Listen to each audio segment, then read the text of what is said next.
The farm auction sign hammered into Samuel Webb's front yard felt like a knife in his heart.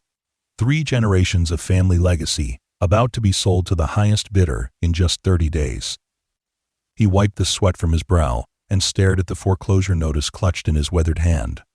But what Samuel didn't know, as he watched a sleek black car pull onto the dusty road near his property, was that sometimes help arrives in the most unexpected ways. The woman who stepped out, papers flying everywhere in the sudden gust, would change everything not just for him, but for farmers across America. The question was, could the growing divide between rural America and Washington, D.C. truly be bridged by one chance encounter? Before we carry on, please hit the subscribe button to make my day. Let me know where you are watching from in the comments. Now, let's get back to Samuel's story. Samuel Webb's boots crunched on the dry soil as he walked the perimeter of what remained of his cornfield. The morning sun beat down mercilessly, promising another scorching day in rural Nebraska. The drought that had plagued the region for the past 2 years showed no signs of relenting, and Samuel's farm, like many others in the area, was suffering the consequences. At 42, Samuel's face was a map of deep lines and weathered creases, testament to years spent working under the harsh elements. His dark brown hair was streaked with gray at the temples, and his once robust frame had grown leaner with worry. The Webb family farm had been passed down through 3 generations, but now, under his stewardship, it was on the verge of being lost forever. Samuel paused to assess the withered stalks that dotted his field. The irrigation system he had installed last year, financed with a loan he could ill afford, had proven inadequate against nature's fury. The bank's patience had run out, and the foreclosure notice that had arrived yesterday confirmed his worst fears. 30 days. That was all the time he had left to somehow find a miracle. His cell phone buzzed in his pocket. Samuel pulled it out, already knowing who it would be. His brother James, calling from Lincoln again, no doubt with another plea for Samuel to give up and move to the city. "Not today," Samuel muttered, sending the call to voicemail. He couldn't bear another well-intentioned lecture about the dying family farm and the inevitability of progress. This land was more than acres and crops. To Samuel it was his heritage, his identity, his responsibility. A sudden gust of wind swept across the field, kicking up dust that stung Samuel's eyes. He squinted, shielding his face with his arm, and that's when he noticed a sleek black car pulled over on the dusty road that bordered his property. The vehicle looked out of place in these rural surroundings, too polished, too urban. A woman had emerged from the car and was now chasing after pieces of paper that the wind had scattered across the roadside and into his field.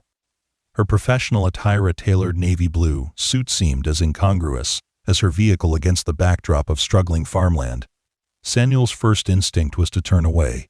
He had his own problems to deal with, and city folk with their shiny cars rarely brought anything good to places like this. But something about the woman's desperate attempts to gather her papers touched a chord in him. Despite everything, Samuel Webb was still his father's son, and Harold Webb had never turned away from someone in need. With a sigh, Samuel altered his course and headed toward the scene. As he approached, he could see the woman more clearly. She appeared to be in her late 30s, with short, dark hair that the wind kept blowing across her face as she scrambled to retrieve her documents. There was a determination in her movements that spoke of someone used to overcoming obstacles. "Need some help?" Samuel called out as he neared. The woman turned, momentarily startled by his voice. Her eyes, a striking shade of green, assessed him quickly before her expression softened into relief. "Oh, thank goodness," she replied, tucking a strand of hair behind her ear. "I greatly appreciate it. I stopped to review some notes before my next meeting, and this wind just came out of nowhere." Samuel nodded and began picking up the nearest sheets of paper, which were covered in dense text and complex charts. Policy documents of some kind, he guessed, though he didn't look too closely. It wasn't his business. "After all, I'm Rebecca Chen," the woman offered as they worked to collect the scattered papers. "I should have known better than to try working with the car windows down in this weather." "Samuel Webb," he replied simply. "This land can be unpredictable. 1 minute calm, the next minute chaos." Something about his comment made Rebecca pause briefly before she resumed gathering her documents. "That's an apt description for more than just the weather these days," she said, with a hint of weariness in her voice. They worked in silence for a few minutes, crisscrossing the field's edge as they tracked down wayward pages. The wind had died down as suddenly as it had risen, as if it had accomplished its mischievous purpose. "This your farm?" Rebecca asked, gesturing toward the sprawling property beyond them. Samuel nodded, his jaw tightening involuntarily. "For now," he said before he could stop himself. Rebecca's eyebrows furrowed slightly at his response, but she didn't press the matter. Instead, she glanced at the foreclosure sign near the driveway, understanding dawning on her face. "You're very kind to help me when you clearly have your own concerns," she said softly. Samuel shrugged. "Neighborly thing to do, though you're not exactly a neighbor." "No," she agreed with a small smile. "Just passing through on my way to a town hall meeting in Grand Island." Samuel handed her the last of the papers he'd collected. Their fingers brushed momentarily during the exchange, and he was struck by the smoothness of her hands compared to his calloused ones. Different worlds, he thought. "Well, good luck with your meeting," he said, already turning to head back to his work. There were fence posts that needed mending on the north side of the property. One more task in the endless battle to maintain a dying farm. "Mr. Webb," Rebecca called after him. He stopped and looked back. "Thank you again. May I ask what do you grow here? Or used to grow, I mean." Samuel hesitated. Something in her tone suggested more than casual interest, but he was too tired to be suspicious. "Corn mainly. Some soybeans. Used to have a decent cattle operation too, but had to sell most of the herd last year. Couldn't afford to feed them through the drought." He hadn't meant to share so much, but once he started talking about the farm, it was hard to maintain his usual reserve. Rebecca nodded thoughtfully. "The drought has been exceptionally severe here, hasn't it? How have the relief programs been working for you?" Samuel couldn't help the bitter laugh that escaped him. "Relief programs? Ma'am, with all due respect, those programs might look good on paper in some government office, but out here? They're too little, too late, with so much red tape, that by the time any help arrives, if it ever does, it's usually not enough to make a difference." He expected her to be offended by his bluntness, or to defend the system with platitudes about budget constraints and competing priorities. Instead, she pulled out a small notebook from her jacket pocket and jotted something down. "Would you mind elaborating on that?" she asked, her expression genuinely interested. "What specific obstacles have you encountered?" Samuel studied her for a moment, puzzled by her reaction. "Are you a reporter or something?" Rebecca seemed to consider her answer carefully. "I'm someone who's in a position to listen to concerns like yours and potentially do something about them. If you're willing to share your experience, that is." Under normal circumstances, Samuel would have politely ended the conversation. He was a private man by nature, skeptical of outsiders who claimed to understand or care about the plight of rural communities. But the foreclosure notice weighed heavily on his mind, and the prospect of losing everything in 30 days made him reckless in a way he'd never been before. "Well, if you really want to know," he began slowly, "I can give you an earful about what's killing small farms in this country." Rebecca gestured toward a flat rock near the fence line. "I have time if you do, Mr. Webb." Against his better judgment, Samuel found himself sitting on that rock, with this polished stranger perched beside him. As words poured out of him like a dam breaking, he told her about the rising costs of equipment and seed, the monopolistic practices of agricultural conglomerates, the impossibility of competing with massive factory farms, and the environmental regulations that seemed designed with no understanding of how small family operations worked. He explained how the latest farm bill had funneled subsidies primarily to large corporate entities while leaving operations like his vulnerable to market fluctuations and natural disasters. He described applying for emergency drought relief, only to be denied because of a technicality in the paperwork that he still didn't fully understand. Throughout his unexpected monologue, Rebecca asked insightful questions and took notes.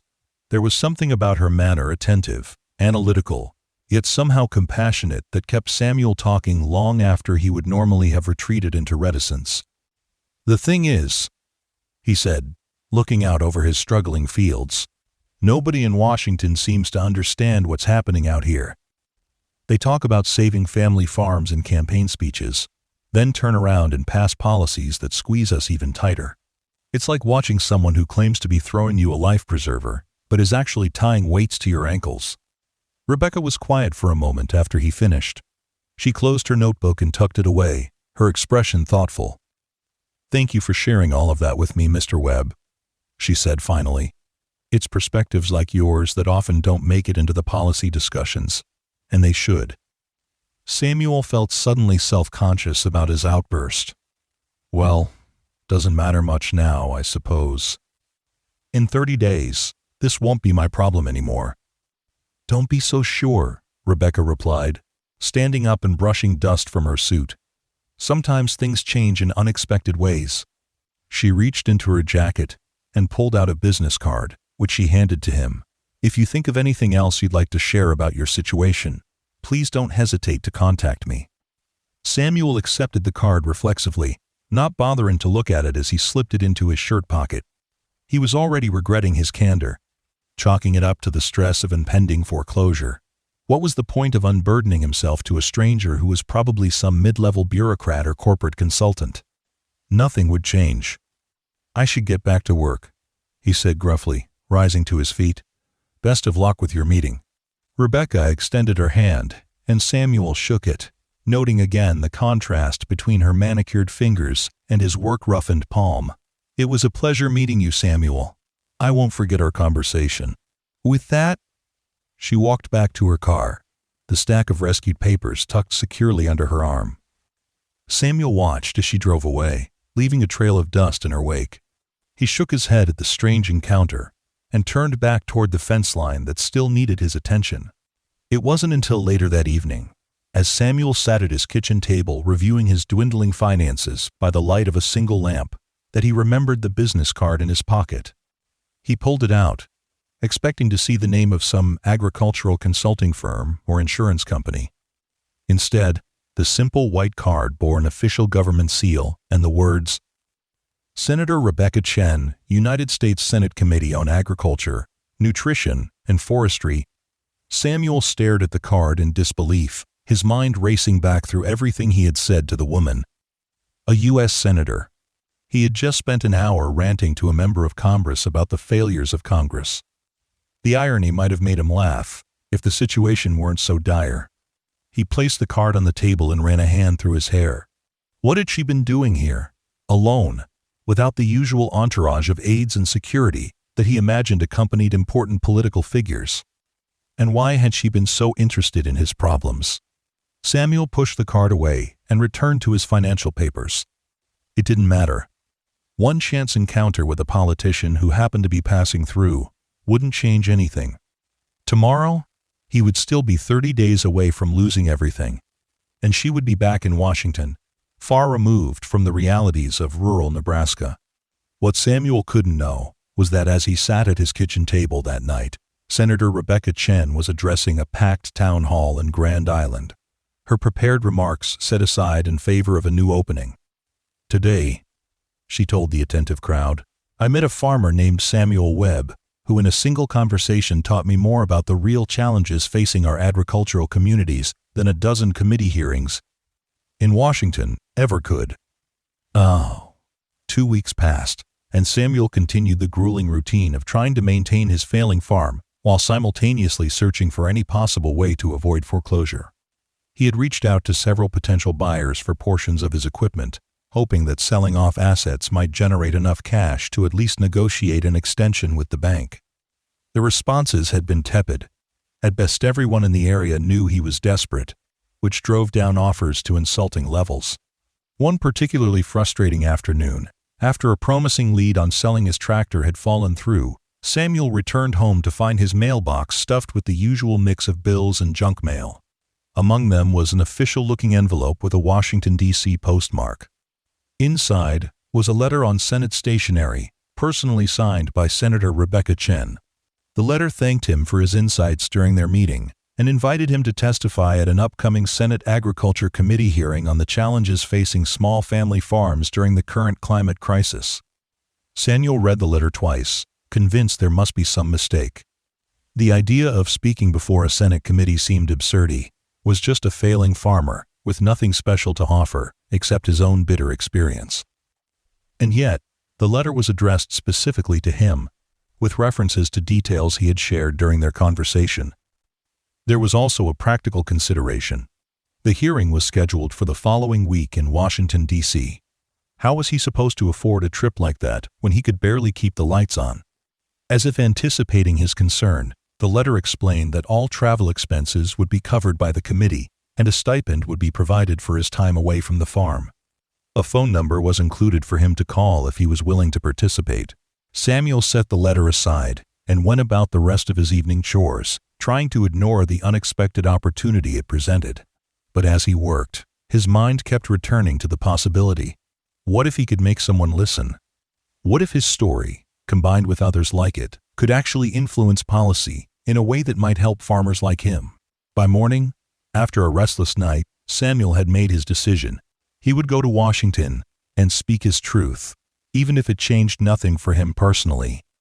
Perhaps it could make a difference for others who hadn't yet reached the point of no return.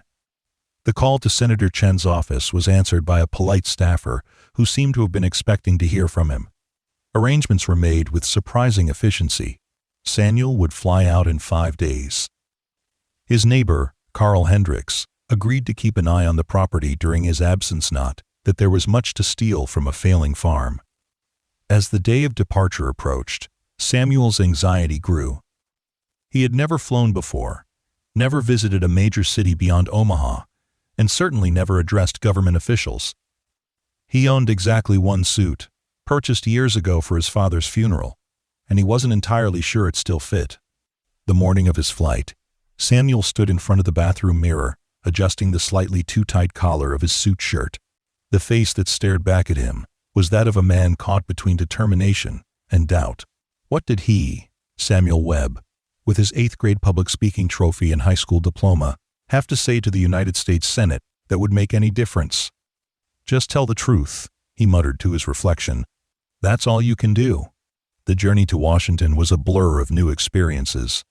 The cramped airplane seat, the crush of people at Reagan National Airport, the taxi ride through a city that seemed to exist on a different scale than anything in Samuel's BS experience. The committee had arranged for him to stay at a modest hotel within walking distance of the Capitol, and by the time he checked in, exhaustion had temporarily overtaken his nervousness. The next morning, Samuel met with a member of Senator Chen's staff, who briefed him on the format of the hearing and helped him prepare his remarks.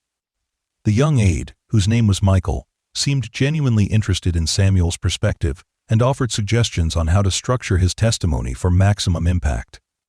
Senator Chen was really impressed by your candor when you met, Michael told him. She said you have a way of cutting through the political noise to the heart of the issue. That's rare and valuable, especially in this building. Samuel wasn't sure how to respond to that. I just know farming, he said simply. It's all I've ever done. And that's exactly why your voice matters in this conversation, Michael assured him. That afternoon, Michael gave Samuel a tour of the Capitol, explaining the legislative process and pointing out landmarks along the way. Despite his preoccupation with the next day's hearing, Samuel couldn't help but be impressed by the grandeur of the buildings and the weight of history they represented. Hard to believe all this is the same country as my little corner of Nebraska, he commented as they stood on the steps of the Capitol, looking out over the National Mall. Michael smiled. That's kind of the point of tomorrow's hearing, to remind everyone that this government is supposed to represent all Americans, including those in your little corner of Nebraska. That evening, to Samuel's surprise, Senator Chen herself invited him to dinner. They met at a quiet restaurant away from the typical political hotspots, where she explained that she wanted to discuss his testimony without the formality of her office. I've been thinking a lot about our conversation that day on your farm, she said after they had ordered. It crystallized something I've been concerned about for some time: a growing disconnect between policy and reality when it comes to rural America. Samuel nodded, still somewhat intimidated by the senator's presence despite her approachable demeanor. With all due respect, Senator, that disconnect has been growing for decades. Why the sudden interest now? Rebecca didn't seem offended by the question. Fair point. The short answer is that I'm new to the agriculture. I requested the assignment specifically because I believe food security and the health of our rural communities are national security issues. The longer answer is more personal." End quote. She took a sip of water before continuing. "My grandparents were rice farmers in Taiwan before they immigrated to the United States. I grew up hearing stories about their connection to the land and the struggles they faced. When I met you, something about your situation reminded me of their stories. Different crops, different continent, same fundamental challenges." The admission surprised Samuel. He had assumed Senator Chen came from a background of privilege, far removed from the realities of agricultural life. "I didn't know," he said simply. "Most people don't. It doesn't fit neatly into political narratives about who I am or what I represent." She leaned forward slightly. "But it shaped my perspective in ways that became very clear to me that day in Nebraska. We're failing people like you, Mr. Webb, and by extension, we're failing our country's food security and rural heritage." Their conversation continued through dinner, touching on the specific points Samuel planned to address in his testimony and broader issues affecting rural communities nationwide. By the time they parted, Samuel felt both more prepared for the hearing and more convinced that his presence might actually serve some purpose beyond political theater. That night in his hotel room, Samuel revised his planned remarks, incorporating some of the insights from his dinner with Senator Chen while maintaining the authentic voice that had apparently caught her attention in the first place. As he finally drifted off to sleep, he found himself hoping against all odds that tomorrow might mark the beginning of change, not just for him, but for countless others facing similar circumstances. The Senate hearing room was more intimidating in person than it had appeared on the C-SPAN broadcasts Samuel had watched during his preparation. The polished wood surfaces, the elevated dais where the senators would sit, the cameras positioned to capture every moment all of it underscored the gravity of the proceedings. Samuel was scheduled to testify as part of a panel that included two other small farmers, a representative from a large agricultural corporation, an environmental policy expert, and an agricultural economist. As they took their seats at the witness table, Samuel nodded politely to his fellow panelists, noting the contrast between his worn suit and their more polished appearances. The hearing began with formal opening statements from the committee members. When it was Senator Chen's turn to speak, she made direct reference to her visit to Nebraska and her encounter with Samuel, framing the day's discussion in terms of the urgent need to bridge the gap between policy and the lived experiences of rural Americans. One by one, the witnesses presented their testimony. The corporate representative spoke of innovation and efficiency, the economist discussed market forces and global competition, and the environmental expert emphasized the need for sustainable practices in the face of climate change. The two other farmers shared stories similar to Samuel's struggles with debt, weather extremes, and a system that seemed increasingly stacked against small producers. When Samuel's turn came, he took a deep breath and began to speak, his voice growing steadier as he progressed through his prepared statement. He spoke of 3 generations of Webbs working the same land, of the pride that came with feeding a nation, and of the heartbreak of watching that legacy slip away. "I'm not here to ask for handouts," he said, his Nebraska accent standing out among the more polished speakers. "Farmers are the last people on earth who want charity. What we need is a level playing field, policies that recognize the value of diverse agricultural operations instead of just rewarding size and volume, and infrastructure that allows us to get our products to market without being at the mercy of a handful of powerful buyers." End quote. As he continued, Samuel could see that some of the senators were genuinely engaged, while others seemed to be going through the motions of attention. Senator Chen watched him intently, occasionally nodding at points that resonated with their previous discussions. "The drought that's destroying my farm isn't just a personal tragedy or a local problem," Samuel concluded. "It's a warning sign about our food security as a nation. When family farms like mine go under, we don't just lose businesses, we lose knowledge, stewardship, and a vital part of America's character. I came here today because I believe that still matters, and I hope you do too." The question and answer session that followed was rigorous. Some senators pressed Samuel on specific aspects of his operation, seemingly searching for ways he could have adapted better to changing conditions. Others used their time to make political points that had little to do with his testimony. Through it all, Samuel maintained his straightforward approach, refusing to be drawn into partisan framing of the issues.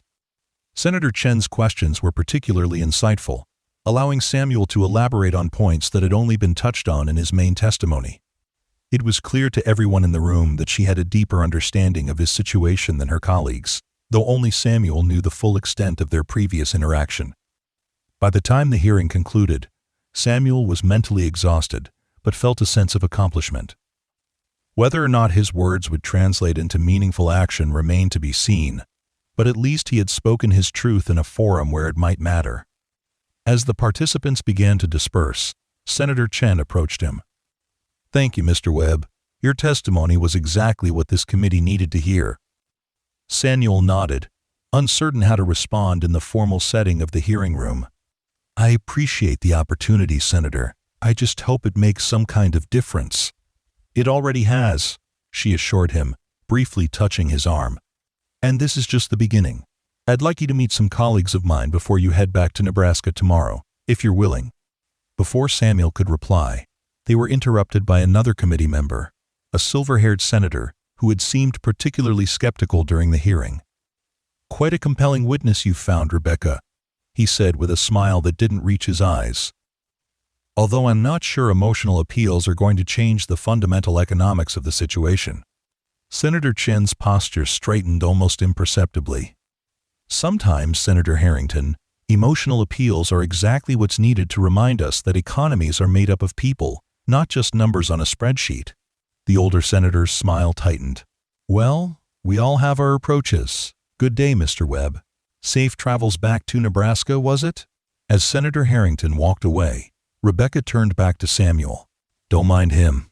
James tends to see everything through the lens of quarterly reports." "I've met his type before," Samuel replied. "Usually sitting behind a desk at the bank." That earned a genuine laugh from the senator. "Precisely. Now, about those meetings tomorrow." Samuel spent his final day in Washington being shuttled between congressional offices, think tanks, and even a brief stop at the Department of Agriculture. Senator Chen had arranged for him to speak with key staffers and policy experts, all of whom seemed unusually interested in his first-hand account of the challenges facing small farmers. By the time he boarded his flight home that evening, Samuel was both exhausted and cautiously optimistic. Something had happened in those hearing rooms, and office's people had listened, really listened, to what he had to say. Whether that would translate into concrete help for his own situation remained doubtful. The foreclosure clock was still ticking, but for the first time in years, he felt as though his voice mattered. Upon returning to Nebraska, Samuel found himself briefly at the center of local attention. A reporter from the Grand Island newspaper had picked up the story of his Senate testimony, and several neighbors stopped by to congratulate him on telling those Washington folks how it really is. The sudden notoriety was uncomfortable for a man who had always valued his privacy, but there was satisfaction in knowing his community felt he had represented them well. Days passed, and the initial excitement faded. Samuel returned to the grinding reality of his situation: the dwindling bank account, the looming foreclosure, the daily challenges of maintaining a farm that would soon no longer be his. He heard nothing from Senator Chen or her office, which didn't surprise him. She had gotten what she needed from him. Sympathetic face to put on a complex policy issue on now had moved on to other matters. Or so he thought, until exactly 1 week after his return, when his phone rang with a Washington, D.C. number. "Mr. Webb," came the now familiar voice of Senator Chen. "I hope I'm not catching you at a bad time." Samuel had been in the middle of cataloging equipment for potential sale, but he set aside his clipboard. "No, it's fine. What can I do for you, Senator?" "Actually, I'm calling about what I might be able to do for you and for farmers in similar situations." Her tone was businesslike, but warm.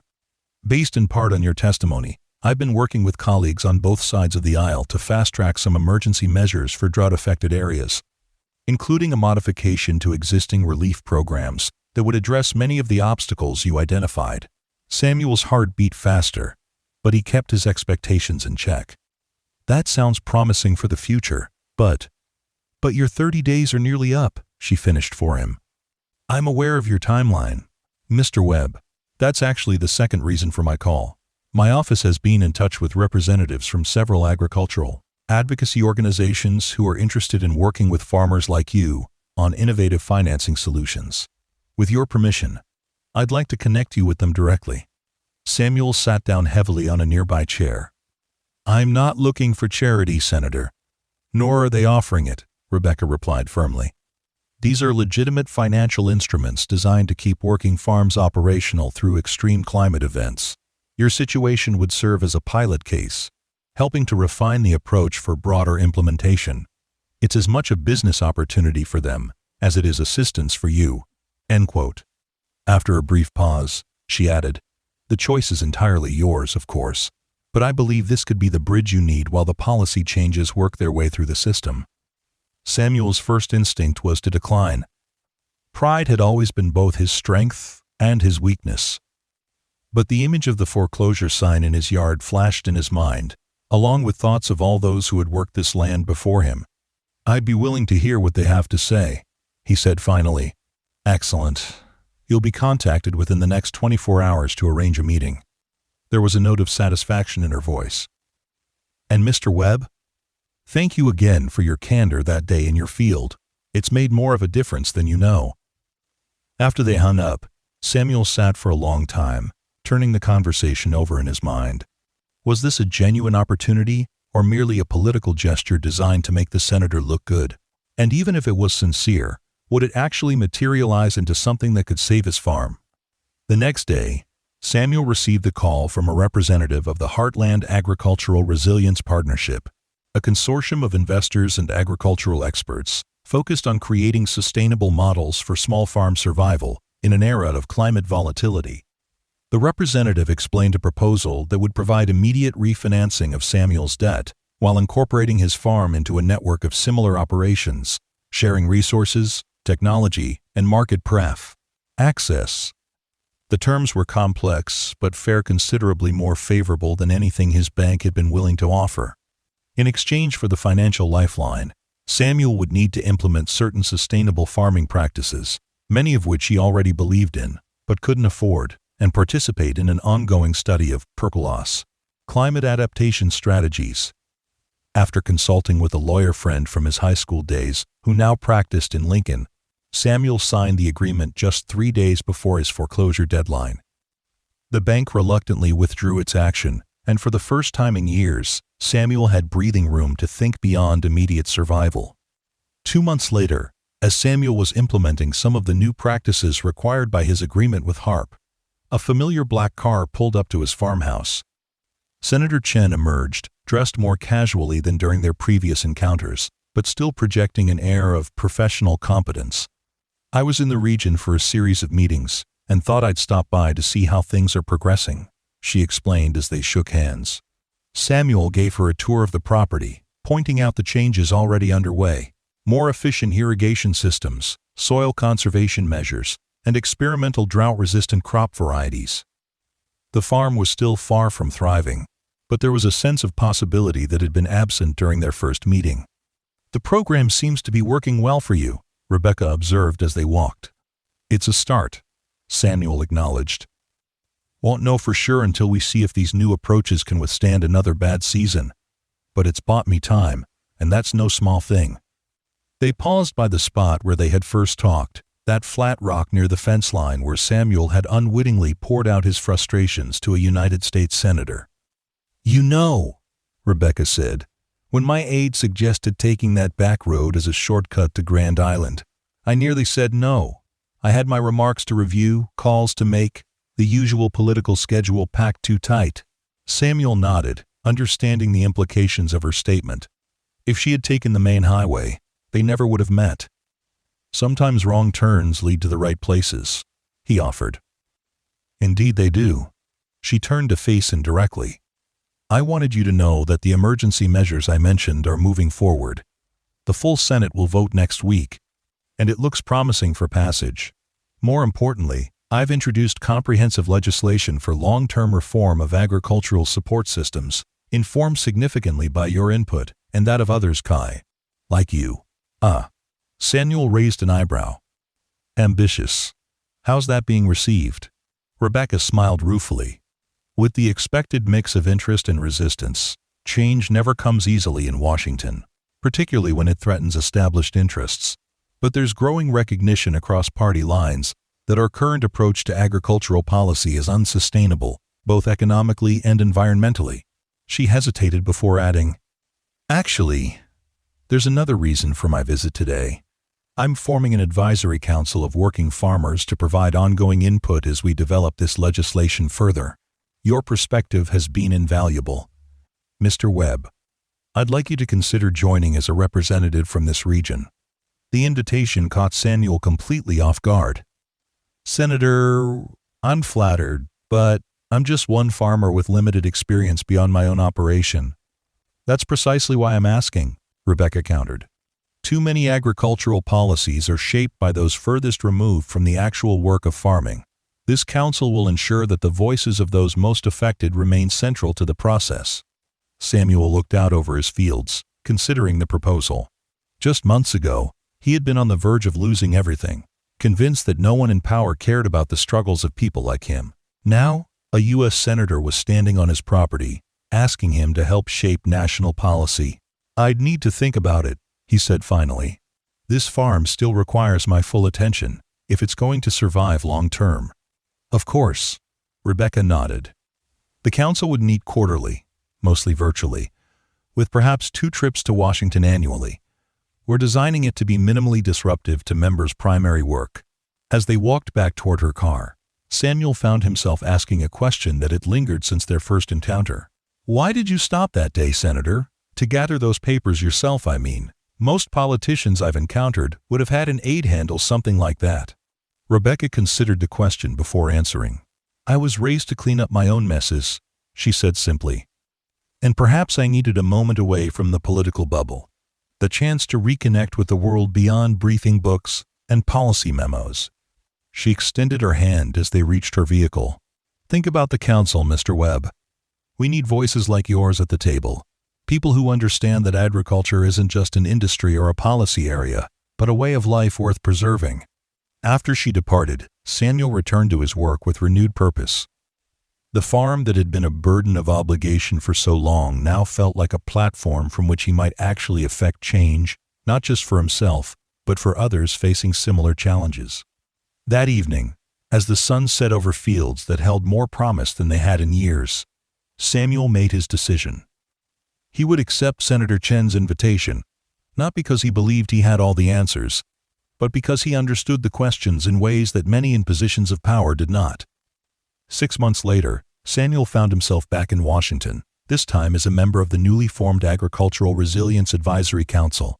The group included farmers from diverse regions and backgrounds, representing everything from multi-generational family operations like his own to first-generation organic producers and urban agricultural innovators. Their initial meeting was held in a conference room at the Department of Agriculture, with Senator Chen serving as the facilitator rather than the authority figure. Samuel was struck by how earnestly she listened to each member's introduction and perspective, taking notes herself rather than delegating the task to one of her aides. "I want to thank all of you for making the journey here today," Rebecca began once everyone had settled. "What we're attempting with this council is something relatively unprecedented, creating a direct conduit between the people who actually work the land and those who create the policies affecting that work. Your insights will inform legislation at multiple levels, from immediate relief measures to long-term structural reforms." Samuel glanced around the table at his fellow council members. There was Maria Gutierrez, whose family had transitioned their California operation from water-intensive crops to drought-resistant alternatives. Jackson Williams, a black farmer from Georgia, fighting to reclaim land lost through generations of discriminatory practices. Lee Tallchief, whose innovative integration of traditional indigenous growing methods with modern technology had created a model of resilience on tribal lands, and nearly a dozen others, each with unique challenges and creative solutions. "I never expected to find myself in a place like this," Samuel admitted when it was his turn to address the group. "6 months ago, I was 30 days from losing everything. Now I'm sitting in Washington being asked for my opinion on national policy. It's a lot to take in." Maria nodded in agreement. "Many of us never imagined having a seat at this table. The question is, now that we're here, what are we going to do with the opportunity?" What followed was the most productive and honest discussion about agricultural policy that Samuel had ever witnessed. Unlike the performative debates of the Senate hearing, this conversation was rooted in lived experience and practical knowledge. Each council member brought specific issues to the table, and collectively, they began to identify patterns and potential solutions that transcended regional differences. Senator Chen mostly observed, occasionally asking clarifying questions or redirecting the conversation when it strayed too far into technical minutia. By the end of the day, the council had outlined 5 priority areas for policy intervention, ranging from climate adaptation funding to antitrust enforcement in agricultural markets. As the meeting wrapped up, Rebecca approached Samuel during the informal networking session that followed. "Your perspective has been invaluable today, Mr. Webb. I noticed you were particularly vocal about the need for localized decision-making within any federal framework." Samuel nodded. "The one-size-fits-all approach has been failing us for decades. What works in California won't necessarily work in Nebraska, and what helps large operations often hurts smaller ones." "I agree completely," Rebecca said, "which is why I'd like you to consider taking on an additional role. We're forming a subcommittee focused specifically on designing flexible, region-specific implementation mechanisms for the broader policy initiatives. Your practical approach would be a tremendous asset to that effort." Samuel hesitated. The council commitment alone was stretching his comfort zone, and additional responsibilities would mean more time away from the farm. And yet, the prospect of helping shape policies that could prevent others from facing the crisis he had narrowly avoided was compelling. "How much additional time would it involve?" he asked cautiously. 2 virtual meetings per month, plus some document review between sessions. Perhaps 1 additional trip to Washington every 6 months. She paused, then added, "I understand the demands on your time, Samuel. Your farm has to remain your priority, but your voice in these discussions could make a significant difference in how these policies actually work on the ground." The use of his first name didn't escape Samuel's notice. It reflected a shift in their relationship, no longer merely witness and senator, but collaborative partners in a shared mission. "I'll need to figure out some things at home first," he said. "Maybe hire some part-time help for the days I'm occupied with this work." Rebecca nodded thoughtfully. "Actually, that raises another point worth considering. Part of what we're exploring is how to value and compensate the kind of expertise you're providing. Policy consultation from farmers shouldn't be treated as a volunteer activity or a burden. Your knowledge has value, and we're working on mechanisms to recognize that formally." The concept was novel to Samuel. The idea that his practical experience might be considered a form of expertise worthy of compensation, rather than just a personal narrative to inform others' decision-making. "I'll think about it," he promised, "and I'll let you know about the subcommittee within the week." As Samuel prepared to return to Nebraska the next day, he reflected on the unexpected journey that had brought him here. The windy day that had scattered Senator Chen's papers across his field had not only saved his farm but had opened doors he never knew existed. While the challenges facing small farmers remained daunting, for the first time in years, Samuel felt something like hope, not just for his own operation, but for the broader community of people who had chosen a life connected to the land. Back at the farm, the seasons continued their relentless cycle. Spring brought planting, summer brought growth, and fall brought harvest, each with its own challenges and rewards. The new practices Samuel had implemented through his partnership with HARP were showing promising results. Water usage was down, soil health indicators were improving, and the experimental crop varieties had performed reasonably well despite continued drought conditions. More significantly, Samuel's participation in the advisory council and, eventually, the subcommittee had expanded his perspective on his own operation. Ideas and approaches shared by farmers from other regions gave him new tools to address long-standing problems.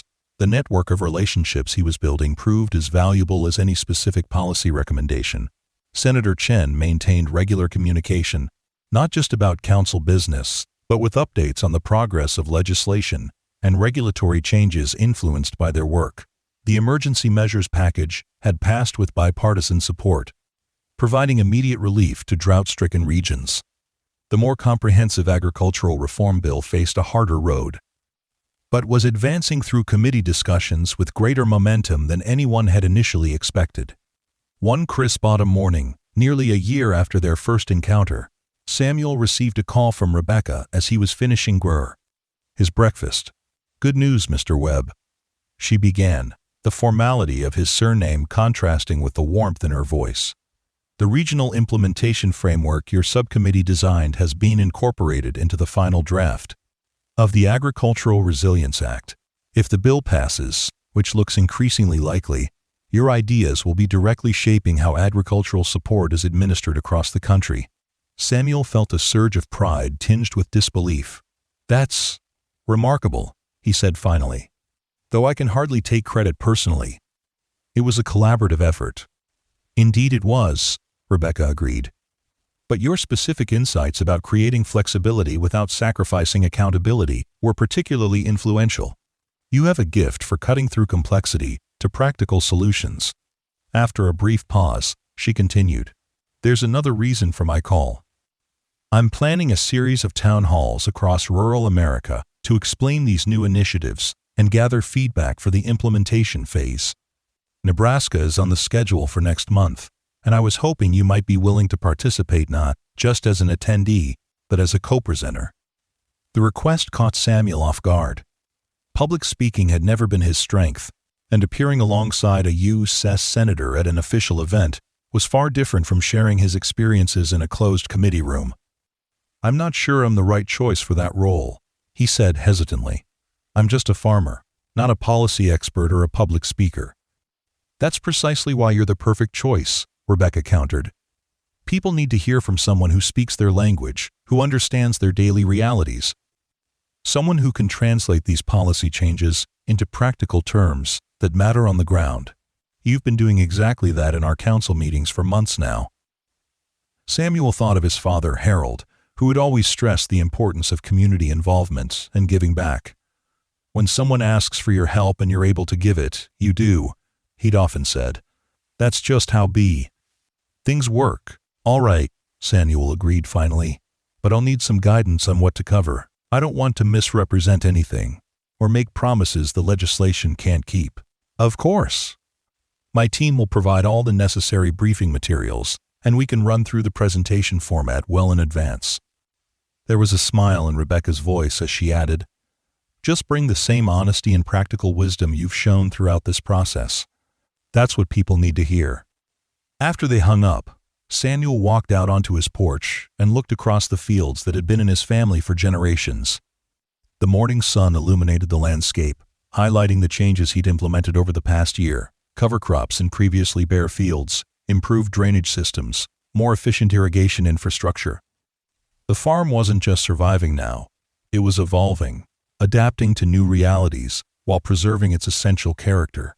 Much like he was himself, Samuel realized. The man who had reluctantly helped a stranger gather scattered papers that windy day was not the same man who now stood on committees and shaped national policy.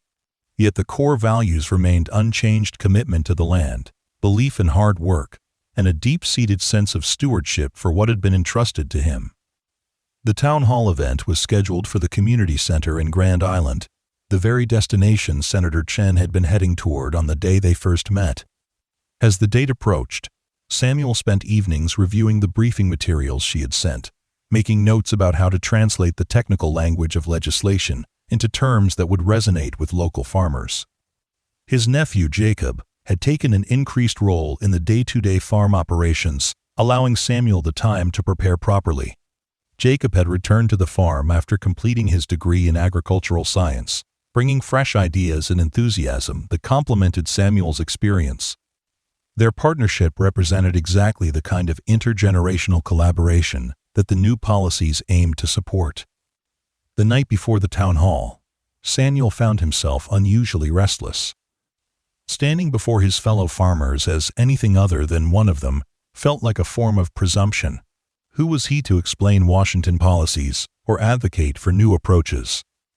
And yet, when he considered the alternative, leaving the explanation to those who had never worked the land or faced the challenges firsthand, he understood why his participation mattered. The community center was packed beyond capacity when Samuel arrived the next morning. Word had spread about this unusual partnership between a local farmer and a U.S. senator, drawing attendees from across the region. Some came out of curiosity, others from skepticism, and many from genuine interest in policies that might affect their livelihoods. Senator Chen arrived without fanfare, dressed more casually than during her Washington appearances, but still projecting an air of competence and authority. She greeted Samuel warmly, reviewing last-minute details for their presentation. "Nervous?" she asked, noticing his tension. "Terrified," Samuel admitted with a slight smile. Public speaking wasn't exactly a required skill for farming. Rebecca laughed. "If it helps, I still get butterflies before events like this, and I've been doing it for years. Just speak from your experience. That's what they're here for, authenticity, not polish." The format of the town hall was deliberately informal. Rather than delivering prepared speeches from a podium, Rebecca and Samuel sat on stools at the front of the room, engaging in a structured conversation that covered the key policy changes before opening the floor to galley questions from attendees. "Many of you know Samuel Webb," Rebecca began, addressing the crowd. "His farm has been part of this community for generations. What you might not know is that over the past year, he's also been a key advisor helping to shape agricultural policy at the national level, bringing the practical realities of farming in this region directly into policy discussions that too often happen without input from those most affected." Samuel felt the weight of his neighbor's eyes upon him as Rebecca continued to explain the new legislation and how it differed from previous approaches. When it was his turn to speak, he took a deep breath and focused on the familiar faces in the audience. "A year ago, I was 30 days from losing my farm," he began simply. "Many of you were aware of that, and some of you were facing similar situations. The systems that were supposed to help us through tough times weren't working, and nobody in Washington seemed to be listening." He glanced at Rebecca before continuing. "Then, through what I can only call a stroke of luck, Senator Chen's papers blew across my field one windy day. When I helped her gather them up, I had no idea who she was, just someone who needed a hand. But that chance encounter started a conversation that's led to real changes in how agricultural policy is developed." End quote. For the next 20 minutes, Samuel walked through the practical implications of the new legislation, how the flexible implementation framework would allow for regional differences, how the streamlined application process would reduce bureaucratic barriers, and how the focus on resilience, rather than simply production, would help small farms weather extreme climate events. The question and answer session that followed was vigorous, with attendees raising concerns, seeking clarifications, and occasionally expressing skepticism about whether the promised changes would actually materialize. Samuel addressed the farming-specific questions, while Rebecca handled the more technical policy details, their complementary knowledge creating a more comprehensive picture than either could have provided alone. One attendee, an older farmer named Frank Walsh, whom Samuel had known all his life, stood to ask the final question. "This all sounds promising on paper," he said, his weathered face serious. "But we've heard promises before that never panned out. What makes this different? How do we know this isn't just more political talk?" Rebecca began to respond with statistics and implementation timelines, but Samuel gently interrupted. "Frank, you've known me since I was knee-high to a grasshopper. Have you ever known me to be easily taken in by empty promises?" Frank shook his head grudgingly. "I'm not saying this legislation is perfect, or that it will solve every problem we face," Samuel continued. "But I've been in the rooms where these decisions are being made. I've seen the actual language being written, pushed back when it wouldn't work for operations like ours, and suggested alternatives based on what we know works here on the ground.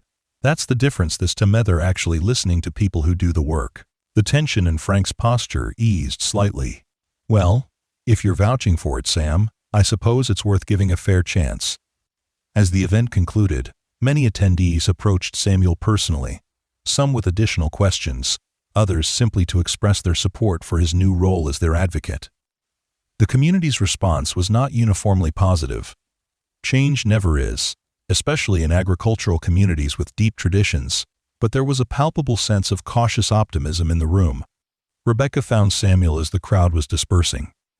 "That went even better than I expected," she said. "Particularly your response to that last question. There's a level of trust you have in this community that no elected official could ever achieve." Samuel nodded, accepting the observation without false modesty. Trust was the currency of rural communities, earned through years of consistent actions and shared hardships. They're willing to give this a chance, which is something. The real test will come with implementation. And that's exactly why the ongoing role of the Advisory Council is so crucial, Rebecca agreed. This can't be a one-time consultation that ends once legislation passes. The feedback loop has to remain open. As they walked toward the parking lot, Rebecca broached a subject that had been percolating in political circles for weeks. "I'm not sure if you follow the national political news closely, Samuel, but there's been increasing discussion about expanding the scope of our agricultural initiatives into a broader rural development agenda. I've been asked to take a leadership role in that effort." Samuel had indeed heard rumors of this development. Senator Chen's work on agricultural policy had gained attention beyond her initial committee assignments, marking her as a rising voice on rural issues more generally. "That sounds like a natural extension of what you've already been doing," he observed. "Rural communities need more than just agricultural support to thrive." Rebecca nodded. "Exactly. Infrastructure, healthcare access, educational opportunities, broadband connectivity. They're all interconnected aspects of rural vitality. The challenge is integrating these various policy streams into a coherent approach." They had reached Samuel's truck, but Rebecca seemed in no hurry to conclude their conversation. "I'd like to expand the Advisory Council model to address these broader issues," she continued. "Bringing in representatives from various sectors of rural life, not just agriculture. Given your success in translating complex policies for your community today, I wondered if you might consider a more formal role in that expanded effort." Samuel leaned against his truck, considering the implications of her words. "What exactly would that entail?" "A part-time position as a regional liaison for rural policy initiatives," Rebecca explained. "You would maintain your farm operations, of course. That practical connection is essential to your effectiveness. But you would also serve as a bridge between policy developers in Washington and communities across this region, conducting events like today's on a more regular basis and feeding community input back into the policy process." End quote.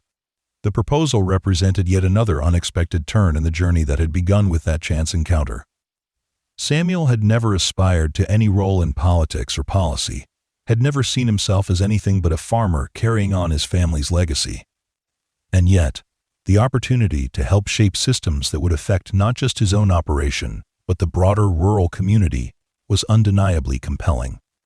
"I'd need to discuss it with Jacob," he said after a moment. "He's been taking on more responsibility at the farm, but this would require an even more significant shift in our arrangement." "Of course," Rebecca agreed. "Take whatever time you need to consider it. This isn't a decision to make lightly." As she turned to go, Samuel found himself asking a question that had lingered in his mind for months.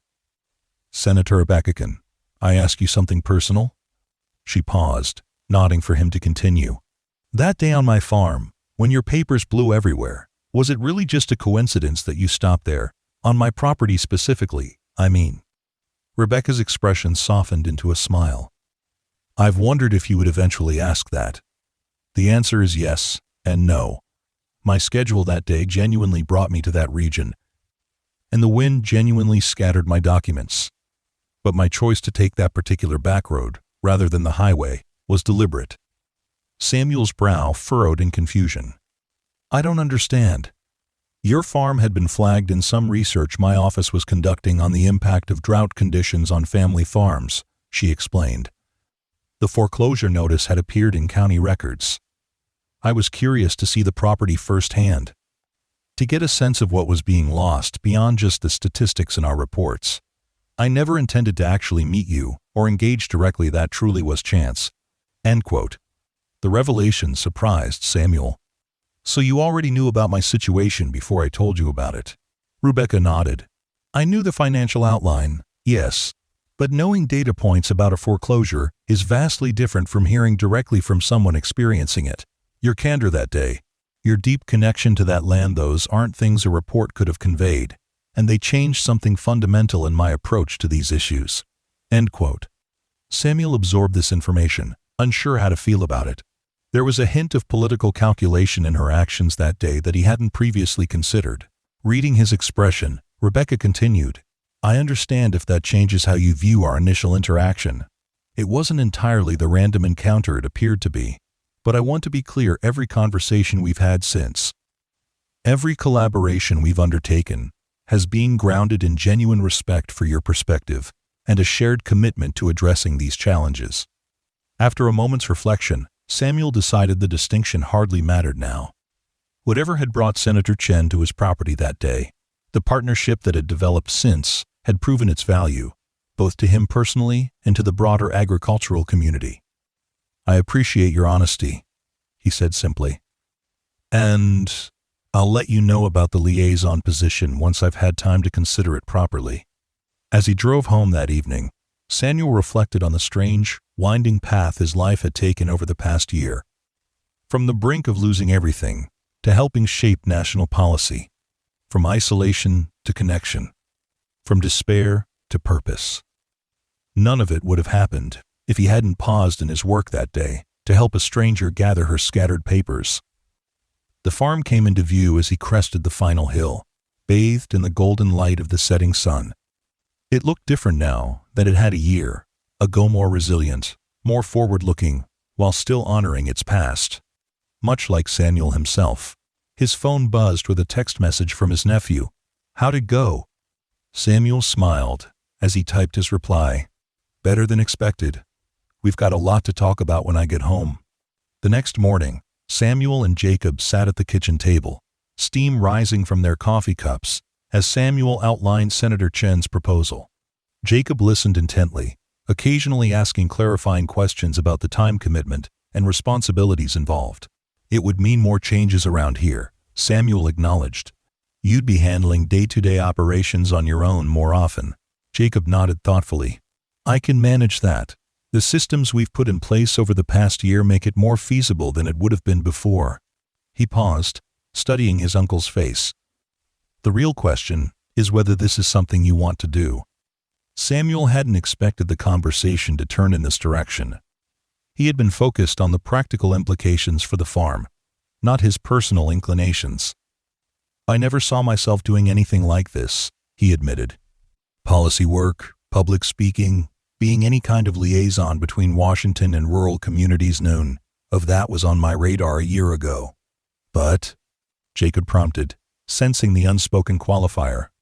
"But there's something compelling about being part of the solution, instead of just experiencing the problem," Samuel continued.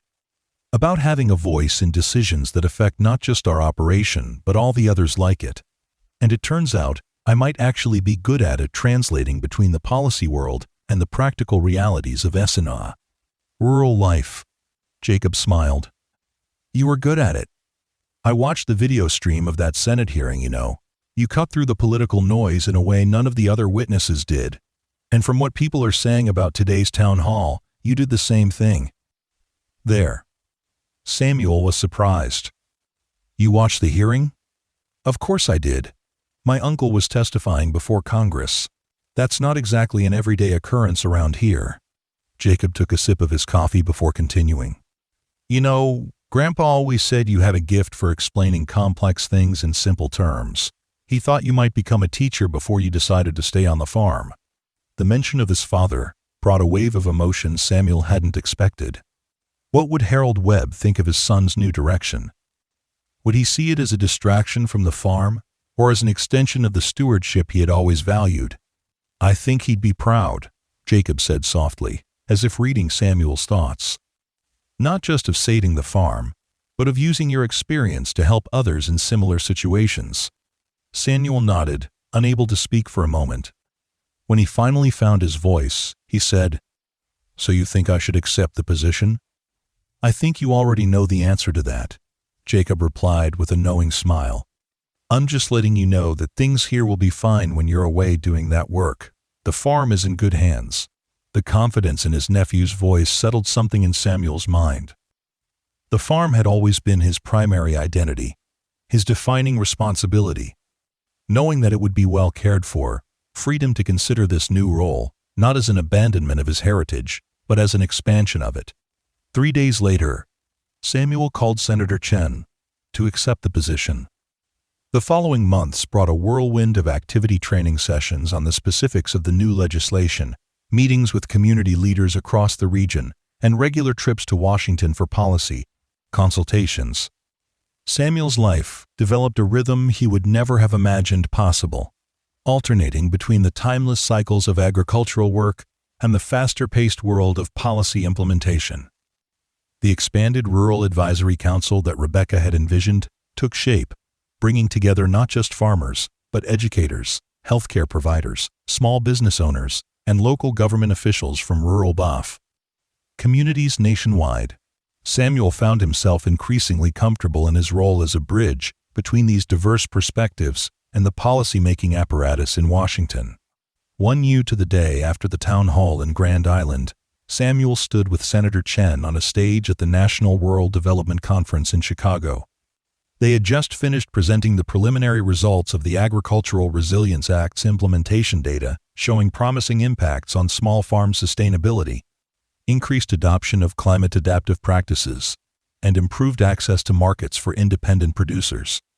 None of this would have been possible without the ongoing input of people like Samuel Webb, Rebecca told the assembled audience of policy experts, academics, and rural advocates. His willingness to share his expertise, to challenge our assumptions, and to serve as a liaison between policymakers and the communities they serve has been invaluable. He represents a new model of citizen engagement in the policy process, one that recognizes the expertise that comes from lived experience. As applause filled the conference hall, Samuel reflected on the unlikely journey that had brought him here. He was still, at his core, a farmer from Nebraska. The dirt under his fingernails might be temporarily scrubbed clean for this presentation, but it would return as soon as he was back on his land. Yet he was also, now, something more. A voice for rural communities and forums where such voices had been scarce. A translator between different ways of understanding the challenges facing America's heartland. The windstorm that had scattered Senator Chen's papers across his field that day had seemed, at the time, like just another inconvenience in a life that had grown accustomed to hardship. Instead, it had been the beginning of an unexpected partnership that changed not just Samuel's individual circumstances, but the broader landscape of agricultural policy. As the conference session concluded and attendees filtered out of the hall, Rebecca approached Samuel with an expression that suggested she had something significant to discuss. "There's been some news I wanted to share with you before it becomes public," she said, guiding him to a quiet corner of the conference center. "The President has asked me to serve as the next Secretary of Agriculture." The announcement caught Samuel by surprise, though in retrospect, it made perfect sense. Senator Chen's work on rural issues had garnered bipartisan respect, and her collaborative approach to policy development had become a model for effective governance in an era of political polarization. "Congratulations," he said sincerely. "They couldn't make a better choice." Rebecca smiled, but there was a trace of uncertainty in her expression. "It's an incredible opportunity to expand the work we've been doing, but it also comes with challenges, not least of which is maintaining the authentic connection to rural communities that has been central to our BAL approach." Samuel understood immediately where the conversation was heading. "And you're wondering if I'll continue in my role as that connection?" "In a sense, yes," she acknowledged. "Though actually, I was hoping you might consider an expanded role helping to establish a formal Office of Rural Engagement within the department, building on the advisory council model we've developed." The proposal represented yet another escalation of Samuel's involvement in the policy world, another step away from the exclusive identity as a farmer that had defined him for most of his life. And yet, The path seemed natural now, an evolution rather than a deviation. The farm, he began, but Rebecca anticipated his concern. Would remain your home base. This wouldn't be a traditional Washington bureaucratic position. You would divide your time between the department and the field quite literally. In your case, the point is to maintain that genuine connection to the land and the communities we serve. Samuel thought of his father again, of the legacy Harold Webb had entrusted to him. A legacy not just of farming particular acres, but of caring for the land and the way of life it supported. Perhaps this new role represented an extension of that stewardship, an opportunity to help preserve not just his own family farm, but the broader culture of rural America. "I'd need to discuss the details with Jacob," he said after a moment. "But in principle, yes, I'm interested." Rebecca's expression brightened. "That's wonderful news, Samuel. Once my nomination is announced, we can begin planning more concretely. But I wanted you to be the first to know, because none of this would have happened without that chance encounter on your farm." As they rejoined the conference activities, Samuel found himself reflecting on the extraordinary chain of events that had unfolded from that windy day. A U.S. senator's papers scattered across his failing farm. A conversation that might never have happened. A voice heard that might otherwise have been lost. Sometimes, his father used to say, the most important turns in life don't announce themselves. They just look like ordinary days, until you glance back and realize everything changed. Samuel hadn't fully appreciated the wisdom of those words until now, standing in a Chicago conference center a world away from the foreclosure notice that had seemed like the end of everything just 2 years earlier. Life's most significant redirections often came disguised as minor detours, chance encounters that revealed their importance only in retrospect. For Samuel Webb, helping a stranger gather her scattered papers had been such a moment, an unremarkable act of kindness that had not only saved his family's legacy, but opened a channel through which countless other struggling farmers might be heard. The future remained uncertain, as it always did in agriculture. But for the first time in many years, uncertainty carried with it not just fear, but possibility. As he prepared to return home to Nebraska the next day, to the land that had shaped him and that he had fought so hard to preserve, Samuel found himself looking forward not just to the familiar rhythms of farm life, but to the new purpose he had found in bridging two worlds that had been separated for too long, the world of policy and the world of practice, the corridors of power and the furrows of the field. The farm would always be his foundation, the soil from which everything else grew. But now his stewardship extended beyond those boundaries, encompassing a broader vision of rural America's place in the national landscape. It was a responsibility he had never sought, but now embraced with the same quiet determination that had carried him through drought and debt. The same commitment to doing what needed to be done that had been passed down through generations of Webbs working the land. In the end, perhaps that was the most important lesson of Samuel's unlikely journey. That authentic change often began with the simplest of human connections, with one person helping another on a windy day in a struggling field, neither fully aware of how that moment might reshape not just their own lives, but the world around them.